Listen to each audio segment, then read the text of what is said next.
Dumating na sa Mactan, Cebu International Airport si Sara Diskaya, ang may-ari ng St. Timothy Construction na nasangkot sa anomalya sa flood control project sa Davao Occidental kahapon ng Biyernes, bandang alas 6:30 ng gabi. Dinala si Diskaya matapos itong sumuko sa Central Office ng National Bureau of Investigation at bunsod na rin ito ng utos ng Korte Suprema na iproseso sa Lapu-Lapu City Regional Trial Court ang kanyang kasong hinggil sa 96.5 million pesos na ghost flood control project sa Davao Occidental.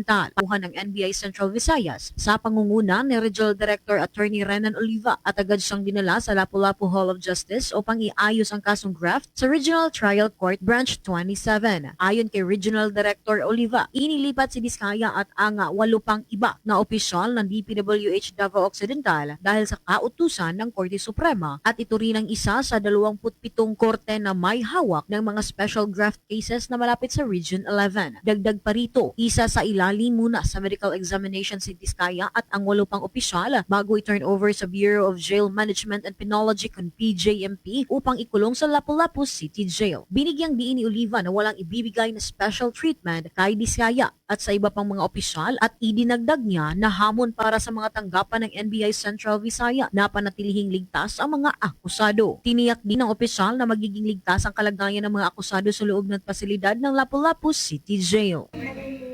Special treatment, no exemption.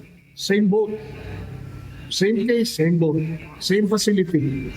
The challenge is to keep them safe. And we believe Lapu-Lapu City Jail has the facility, has the capability to keep them safe.